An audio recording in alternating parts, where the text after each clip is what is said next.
ఈ వీడియోలో మనము జూన్ 13 ఆఫ్టర్నూన్ సెషన్ ఏదైతే ఉందో దానికి సంబంధించినటువంటి కీ అబ్జెక్షన్స్, ఎర్రర్స్ గురించి చూద్దాము. మొత్తం అన్ని సెషన్లకల్లా ఎక్కువ కాంప్లెక్స్గా అనిపించింది మనకు జూన్ 13 అని నా అనాలిసిస్ ప్రకారం బాగా తెలుస్తుంది. చూద్దాం ఒకసారి. ఇక్కడ ఫస్ట్ క్వశ్చన్ చూడండి. రచయితలు వారికి సంబంధించినటువంటి గ్రంథాల గురించి క్వశ్చన్ అడిగి రాంగ్ ఆప్షన్స్ అనేవి మనకి ఇచ్చారు. ఎలా అంటే లియో టాల్స్టాయ్ చూడండి, Leo Tolstoy war and peace చాలా ఫేమస్. కానీ ఇక్కడ 3కి సంబంధించి ఏబిసిడీల్లో కరెక్ట్గా సి ఇవ్వాలి, 3కి సంబంధించి సి ఇవ్వాలి, కానీ ఇవ్వలేదు. ఏ ఆప్షన్లో కూడా 3కి సి అనేది ఇవ్వలేదు. కాబట్టి టోటల్గా ఆప్షన్స్ అనేవి రాంగ్ ఈ క్వశ్చన్కి. ఇది ఖచ్చితంగా యాడ్ స్కోర్ అవుతుంది. ఈ సెషన్ ఎవరైతే రాశారో వాళ్ళు దీన్ని అబ్జెక్ట్ చేయాల్సిన అవసరం ఖచ్చితంగా ఉంది. కావాలంటే గమనించండి. War and peace written by Leo Tolstoy మీరు చూస్తున్నారు కదా. ఇది కేవలం జీకేలోనే కాదు, మన కంటెంట్లో కూడా ఉంది. ఎవరైతే తెలుగు కంటెంట్ బాగా చదివారో వాళ్ళకి ఈ క్వశ్చన్ చూస్తూనే నేను చూపిస్తున్న పేజు మైండ్లోకి వచ్చి ఉండాలి. ఐకమత్యం అనేటువంటి ఒక కథ ఉంది 3వ తరగతిలో, పేజ్ నెంబర్ 6, 3వ తరగతిలో. అక్కడ లియో టాల్స్టాయ్ గారికి సంబంధించిన కవి పరిచయంలో యుద్ధం, శాంతి, అన్నా కెరెనినా అనేటువంటి రచనలు అని మనకు క్లియర్గా ఇచ్చారు. సో ఇక్కడ యుద్ధం, శాంతి అంటే ఏదో కాదు, war and peace. Leo Tolstoy గారే వార్ అండ్ పీస్ అనేది రాశారు. ఓకేనా? కాబట్టి ఇది ఖచ్చితంగా అబ్జెక్షన్ చేయవలసిన ప్రశ్న ఈ సెషన్ వాళ్ళు. ఓకే, మరింత ముందుకు వెళ్దాం. Question number 148. IBRD and IDA together are commonly called as అని అడిగాడు. దీనికి ఆన్సర్గా ప్రపంచ బ్యాంకు, ది వరల్డ్ బ్యాంక్ అని ఇచ్చారు, ఆప్షన్ 4. ఇది అవుట్ ఆఫ్ సిలబస్ కాదండి, ఇది ఖచ్చితంగా మన సిలబస్లో ఉన్నది. 10th క్లాస్లో పేజ్ నెంబర్ 142 సోషల్ స్టడీస్లో ఉంది. ఇక్కడ స్కానర్ ఇచ్చారు కదా, ఆ స్కానర్ పారాగ్రాఫ్లో చూడండి. First line, the international bank for reconstruction and development IBRD and international development association IDA are referred as world bank, ప్రపంచ బ్యాంకు. సో ఇక్కడ కనపడింది కదా ఆన్సరు. వాళ్ళు ఇచ్చినటువంటి సమాధానం సరైనది ఈ ప్రశ్నకి. Okay, next question. 18వ శతాబ్దం చివరిలో ఫ్రెంచ్ సమాజంలో చర్చిచే విధించబడిన వ్యవసాయ ఉత్పత్తిలో 10వ వంతు చర్చికి చెల్లించే పన్నును ఈ విధంగా పిలుస్తారు అని అడిగాడు. ఇది ఫ్రెంచ్ రెవల్యూషన్కి సంబంధించిన ప్రశ్న. ఫ్రెంచ్ రెవల్యూషన్ చరిత్రలో అత్యంత ప్రాముఖ్యమైనటువంటి విప్లవాలలో, సంఘటనలలో ఫ్రెంచ్ విప్లవం కూడా ఒకటి. ఇది మనకు 1789లో జరిగింది, 1789లో జరిగింది. ఓకేనా? చాలామంది ఏం చెప్తున్నారంటే ఈ ప్రశ్న అనేది అసలు అవుట్ ఆఫ్ ద సిలబస్, ఎక్కడ 1 నుంచి 10వ క్లాస్ వరకు మెన్షన్ చేయబడలేదు అని చెప్తున్నారు. వాళ్ళ అనాలిసిస్ చాలా తప్పు. 9th క్లాస్లో ఉందండి ఈ ప్రశ్నకు. 9th క్లాసు హిస్టరీలో ఫస్ట్ యూనిట్లోనే ఉంటుంది, పేజ్ నెంబర్ 8లో ఉంటుంది. చూడండి, ఫ్రెంచ్ విప్లవం, ఆ యూనిట్ పేరే ఫ్రెంచ్ విప్లవం, ది ఫ్రెంచ్ రెవల్యూషన్. ఇక్కడ న్యూ వర్డ్స్ అని ఇచ్చాడు చూడండి, రైట్ సైడ్ చిన్న ఒక బాక్స్ లాగా ఇచ్చాడు. అందులో 3వ చూడండి, 1, 2, 3. Okay, tithe, A tax levied by the church comprising 1/10 of the agricultural produce అని ఇచ్చాడు. అంటే ప్రజలు పండించేటువంటి పంటల్లో 1/10వ వంతు, 1/10వ వంతు చర్చికి చెల్లించాలి అనేటువంటి ఒక పన్నునే టైత్ అని పిలుస్తారు అని ఇక్కడ ఇచ్చారు. ఓకేనా? ఫ్రెంచ్ విప్లవం జరిగింది 18వ శతాబ్దమే, అందుకే ఇందాక చెప్పాను 1789 అంటే 18వ శతాబ్దం. అది option 3 is the correct answer and this is not from out of the syllabus. It is mentioned in the syllabus, 9th class social. ఓకేనా? నెక్స్ట్ ముందుకు వెళ్దాం. ఒకసారి నెక్స్ట్ క్వశ్చన్ చూడండి. ఎడ్యుకేషన్ ఈజ్ ట్రైపోలార్ అని ఇచ్చాడు. ద థర్డ్ డైమెన్షన్ ఈజ్ అని అడిగాడు. విద్య అనేది త్రిధ్రువాత్మకం, ఇందులో 3వ అంశం ఏమిటి అని అడిగాడు. ఆన్సర్గా దీనికి పాఠ్య ప్రణాళిక అని ఇచ్చారు, కరికులం అని ఇచ్చారు. ఒకసారి చూడండి, దీనికి ఎక్స్ప్లెనేషన్ ఎక్కడ ఉంది అని అడిగితే మనకు పర్స్పెక్టివ్స్ ఇన్ ఎడ్యుకేషన్ అనేటువంటి తెలుగు అకాడమీ వాళ్ళు రిలీజ్ చేసిన బుక్లో 2018 ఎడిషన్లో 56వ పేజీలో ఉంది. 56వ పేజీలో ఉంది. త్రిధ్రువ విధాన ప్రక్రియ అని ఇచ్చారు చూడండి హెడ్డింగ్. జాన్ డ్యూయి గారు మనకు ఈ ట్రైపోలార్ ప్రాసెస్ని ఇంట్రడ్యూస్ చేశారు ఫర్ ద ఫస్ట్ టైం. అందులో ఇక్కడ ఒక ట్రయాంగిల్ ఇచ్చారు చూడండి, టీచర్, స్టూడెంట్ అండ్ సొసైటీ, ఉపాధ్యాయుడు, విద్యార్థి, సమాజము అని ఇచ్చారు. అంటే విద్య అనేది ఒక ట్రైపోలార్ ప్రాసెస్ అయితే 3 పోల్స్ ఏంటివి అంటే ఉపాధ్యాయుడు, విద్యార్థి, సమాజం. మనకు మూడవది ఏంటి అని అడిగాడు క్వశ్చన్ ఏమిటి అని ఒకసారి చూద్దాం చూడండి. మూడవ అంశం ఏమిటి అని అడిగాడు. మూడవ అంశం ఏమిటి ఇక్కడ? సమాజము, సొసైటీ. కానీ ఇక్కడ ఆప్షన్లో మనకు సొసైటీ అనేది లేదు. కాబట్టి ఈ రెఫరెన్స్ పెట్టి ఈ సెషన్ రాసిన వాళ్ళు రైజ్ చేయొచ్చు. సమాజము అని ఉండాలి, కానీ అక్కడ పాఠ్య ప్రణాళిక అని ఇచ్చారు. ఓకే, ఇది కూడా కీ ఎర్రర్. ఓకే, నెక్స్ట్ ప్రశ్నకి వెళ్దాం. Question number 52. గంగౌగము అనే పదానికి సరిగ్గా ఆ విభజన తెలపండి అని అడిగాడు. ఆప్షన్ 2 ఇచ్చారు, గంగా ప్లస్ ఓగము. ఇక్కడ ఈ క్వశ్చన్కి చాలా మంది కన్ఫ్యూజ్ అవుతున్నారు. అసలు ఆప్షన్లు రాంగ్ ఉన్నాయా, క్వశ్చనే రాంగ్ ఉందా, కీ రాంగ్ ఉందా అని చాలా కామెంట్ రూపంలో వ్యక్తం చేస్తున్నారు. అయితే చూడండి, నేను దీనికి చాలా క్లియర్గా చెప్తాను. ఇందులో ఏమీ కన్ఫ్యూజన్ లేదు. వాళ్ళు ఇచ్చినటువంటి కీ 100% కరెక్టే. ఓకేనా? ఇది వృద్ధి సంధికి సంబంధించిన సూత్రము. దీని మీద ఆల్రెడీ ఇంకో సెషన్లో కూడా ప్రశ్న అడిగాడు. అక్కడ నేను చెప్పాను ఏ పేజీలో వృద్ధి సంధికి సంబంధించిన సూత్రం ఉందో కూడా నేను ఎక్స్ప్లెయిన్ చేశాను. ఈ సెషన్లో ఈ ఎగ్జాంపుల్ మాత్రమే వాడు అడిగి దాన్ని విడగొట్టమన్నాడు. ఒకసారి చూడండి. ఇది మనకు పేజ్ నెంబర్ తెలుగులో 130లో ఉంది. తెలుగు వాచకం 8వ తరగతి 130లో ఉంది. 7వ ఎగ్జాంపుల్ డైరెక్ట్గా ఇచ్చాడు. 7th example Ganga plus ఓగము. ఇక్కడ గంగా అని ఉండాలి కదండి, గంగా కూడా ఉండొచ్చా అని అడుగుతున్నారు. ఒకసారి గమనించండి, వృద్ధి సంధి సూత్రంలో అకారము అంటే ఆ కమ రెండో ఆ కూడా అవుతుంది. ఓకేనా? అకారము అంటే మొదటి ఆ అవుతుంది, అంటే హ్రస్వమైన ఆ అవుతుంది. రెండవ ఆ అంటే దీర్ఘమైన ఆ కూడా అవుతుంది. అకారానికి ఏ ఐలు పరమైనప్పుడు ఐ, ఓ ఔలు పరమైనప్పుడు ఔ, రూలు పరమైనప్పుడు ఆర్లు ఏకాదేశంగా వస్తాయి. ఇది వృద్ధి సంధి సూత్రం. సో ఆ సంధి సూత్రం ప్రకారం గంగా ప్లస్ ఓగము అనేది కరెక్ట్గానే విడగొట్టినట్టుగా అవుతుంది. ఓగము అంటే ప్రవాహము లేదా వరద, ఒక వెల్లువ అని అర్థం.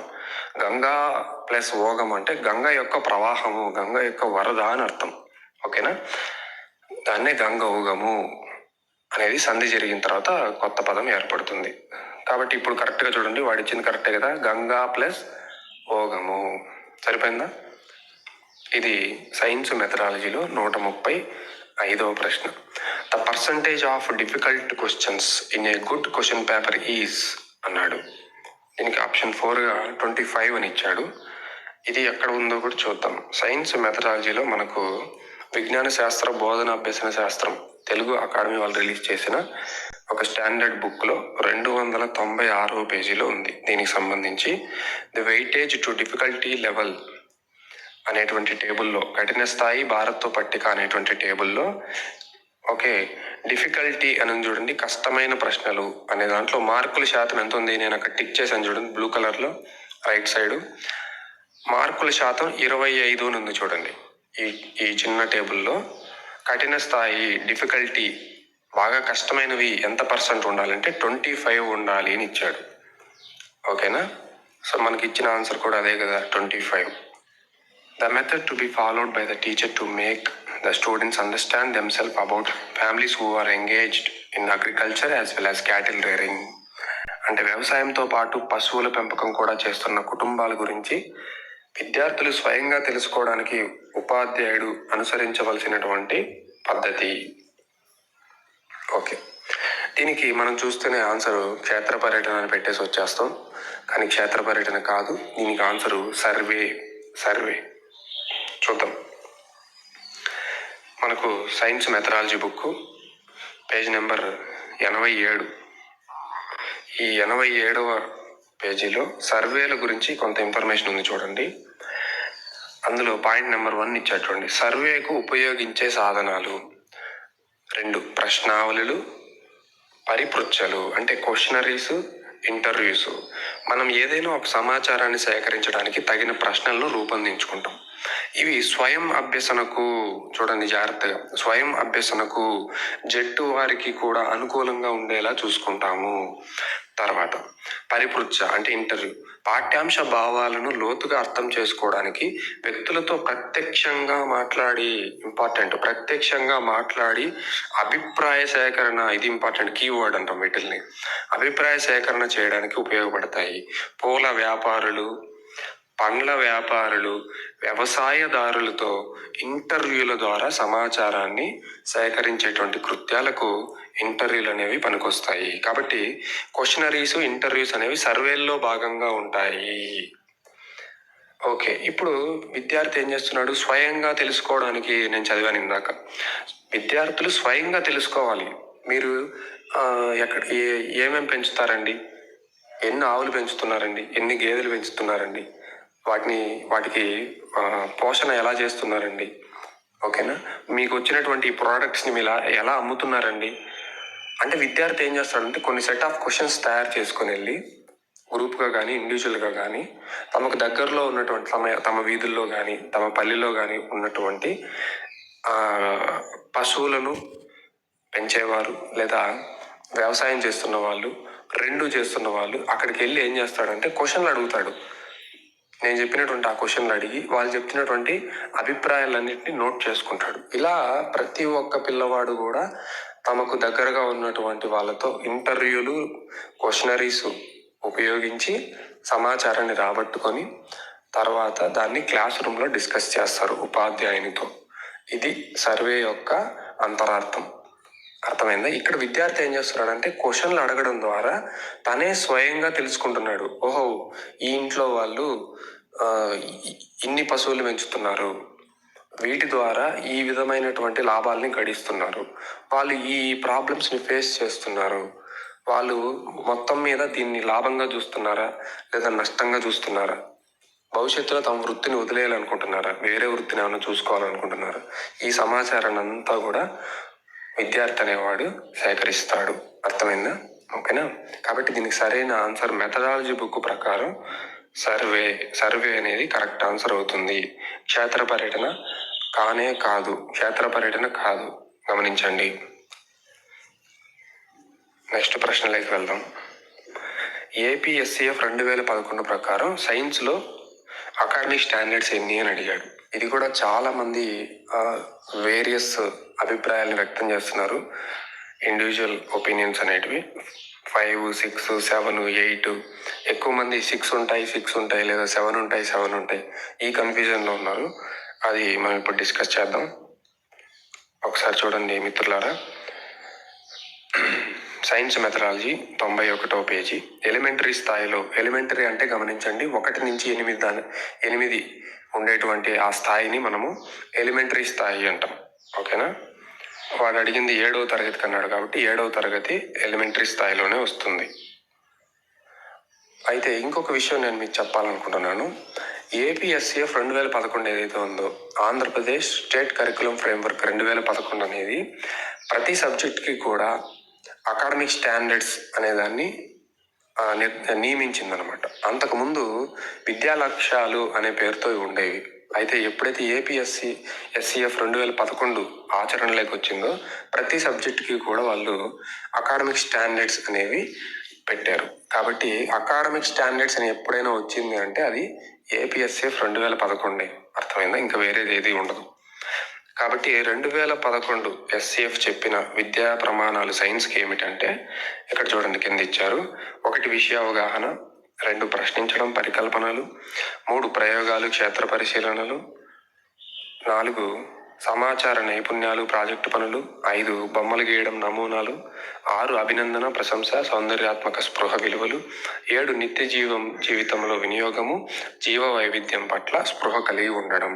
సో మనకు దీన్ని బట్టి క్లియర్గా అర్థమవుతుంది అకాడమిక్ స్టాండర్డ్స్ అనేవి విజ్ఞాన శాస్త్రంలో అంటే సైన్స్లో 7 ఉంటాయి, 6 కాదు, 7 ఉంటాయి. చూడండి, సో వాళ్ళు ఇచ్చినటువంటి కీ కూడా అదే, option 3 7 is the correct answer. ఎవరో ఏదో చెప్పారనేసి మీరు నమ్మకండి, గూగుల్లో అస్సలు నమ్మకండి. ఓన్లీ జీకే చూడండి, జీకే కరెంట్ అఫైర్స్ గూగుల్లో చూడండి, తప్పలేదు, ఎందుకంటే సోర్స్ అదే మనకు. కానీ కంటెంట్ మెథడాలజీ అనేది టెక్స్ట్ బుక్లో, మెథడాలజీ బుక్లో మాత్రమే చూడాలి. ఇక్కడ చూడండి, ఇప్పుడు నేను మీకు చూపిస్తున్నది ఇది second year science draft copy, DEd వాళ్ళకి. DEd second year science draft copy. వీళ్ళకి కూడా అకాడమిక్ స్టాండర్డ్స్ ఎన్ని చెప్తున్నారు ఈ బుక్లో కూడా చూడండి. 1 విద్యా ప్రమాణాలు ఇచ్చారు కదా, 1, 2, 3, 4, 5, 6, 7. కాబట్టి విద్యా ప్రమాణాలు అనేవి 7. అయితే ఒక ఎందుకు కన్ఫ్యూజ్ అవుతున్నారో కూడా నేను చెప్తాను చూడండి. అయితే ఇక్కడ ఒకసారి చూడండి, పేజ్ నెంబర్ 287లో పైన తెలిపిన భారత్వ పట్టికలో 7 విద్యా ప్రమాణాలను ఇవ్వడం జరిగింది. అయితే సైన్స్లో అనుకూలత ఆధారంగా 6, 7 విద్యా ప్రమాణాలను ఒకే విభాగంగా కూడా ఇచ్చి సంగ్రహణాత్మక మూల్యాంకనం జరపవచ్చు. అర్థమైంది వాడు ఏం చెప్తున్నాడు? డియర్ టీచర్, అకాడమిక్ స్టాండర్డ్స్ అనేవి 7 ఉంటాయి, కానీ నువ్వు మూల్యాంకనం చేసేటప్పుడు క్వశ్చన్ పేపర్ ప్రిపేర్ చేయాలి కదా సమ్మేటివ్ అసెస్మెంట్కి. అప్పుడు 7 అకాడమిక్ స్టాండర్డ్స్ అయితే నీకు కష్టమైపోద్దేమో క్వశ్చన్లు ఇచ్చేది, అంటే నువ్వు ఆ టేబుల్స్ తయారు చేసుకోవడానికి. కాబట్టి నేను నీకు వెసులుబాటు కల్పిస్తున్నాను, ఏమంటే 7ని 6గా కుదించు అని చెప్తున్నాడు. 7ని 6గా కుదించు అంటే అప్పుడు ఏమవుతాయంటే, ఇక్కడ మీరు చూస్తున్న ఈ 7లో 6th, 7th కలిపి ఒక అకాడమిక్ స్టాండర్డ్గా అవుతుంది అనమాట. ఎప్పుడు క్వశ్చన్ పేపర్ ప్రిపేర్ చేయడానికి, ఓకేనా, సమ్మేటివ్ అసెస్మెంట్ తయారు చేయడానికి మాత్రమే ఈ వెసులుబాటు అనేది కల్పించబడింది. అంతే తప్ప మొత్తం అకాడమిక్ స్టాండర్డ్ సైన్స్లో ఎన్ని అని అడిగితే 6 అని చెప్పకూడదు. క్వశ్చన్ పేపర్ ప్రిపేర్ చేసేటప్పుడు మటుకే నువ్వు 6 తీసుకోవాలి. కానీ నువ్వు ఒక యూనిట్ని బోధించేటప్పుడు కానీ, పిల్లవాళ్ళల్లో నువ్వు డెవలప్ చేయాల్సిన సామర్థ్యాలు అనే టాపిక్ వచ్చినప్పుడు కానీ అకాడమిక్ స్టాండర్డ్స్ ఎన్ని అయ్యా అంటే 7 చెప్పాలి. ఇక్కడ చాలామంది కన్ఫ్యూజ్ అవుతున్నారు. మీకు ఈ కన్ఫ్యూజన్ పోయింది అనుకుంటాను. ఇవాల్యుయేషన్ పర్పస్కు మాత్రమే అకాడమిక్ స్టాండర్డ్ 6గా తీసుకోవాలి, ఓకేనా. కానీ ఎవరైనా వచ్చి సైన్స్లో అకాడమిక్ స్టాండర్డ్స్ ఎన్ని అని అడిగితే కళ్ళు మూసుకొని 7 అని చెప్పాలి, ఓకేనా. అదే నేను మీకు ఇక్కడ చూపించాను. 1, 2, 3, 4, 5, 6, 7 ఇవి విజ్ఞాన శాస్త్రంలో ఉన్నటువంటి 7 అకాడమిక్ స్టాండర్డ్స్. ఓకే, తదుపరి ప్రశ్నకు వెళ్దాం. ఇక్కడ జాతీయ క్రీడలు దేశాలకు సంబంధించినటువంటి ప్రశ్న. ఇక్కడ ఫీల్డ్ హాకీ అనేది పాకిస్తాన్కు సంబంధించింది, 1కి B కరెక్ట్. కబడ్డీ అనేది బంగ్లాదేశ్కి సంబంధించింది, అంటే 2కి A కరెక్ట్. వాళ్ళు ఇచ్చినటువంటి కీలో కూడా ఆప్షన్ 2 ఇచ్చారు. సో 1కు B కరెక్టే, 2కి A కరెక్టే. అయితే బ్యాడ్మింటన్కి మలేషియా అనేది కరెక్ట్ కాదు. ఎందుకంటే మలేషియా యొక్క జాతీయ క్రీడ ఇక్కడ మీరు స్క్రీన్లో చూస్తున్నటువంటి సెపాక్ తక్రా అనేటువంటి ఒక గేమ్ ఉంది. It is also called as kick volleyball అని ఇచ్చారు చూడండి, ఓకేనా. అందువల్ల మలేషియాకు సెపాక్ తక్రా అనేది కరెక్ట్ ఆన్సర్ అవుతుంది, కానీ బ్యాడ్మింటన్ అనేది సరైనటువంటి సమాధానం కాదు. కాబట్టి ఇన్కరెక్ట్ ఆప్షన్ ఇచ్చారు కనుక కీ అబ్జెక్షన్లో మనం రేజ్ చేయాల్సిన అవసరం ఉంది. ఈ ప్రశ్నకి తప్పనిసరిగా రేజ్ చేయండి. ఎక్కువ మంది చర్చిస్తున్నవి, కన్ఫ్యూజ్డ్గా ఫీల్ అవుతున్నవి, కీ అబ్జెక్షన్స్లో ఉన్నవి నేను మీకు వివరించాను. ఇవన్నీ మీరు గమనించి దీని ప్రకారం మీరు రైజ్ చేయవలసిందిగా నేను కోరుతున్నాను. Thank you.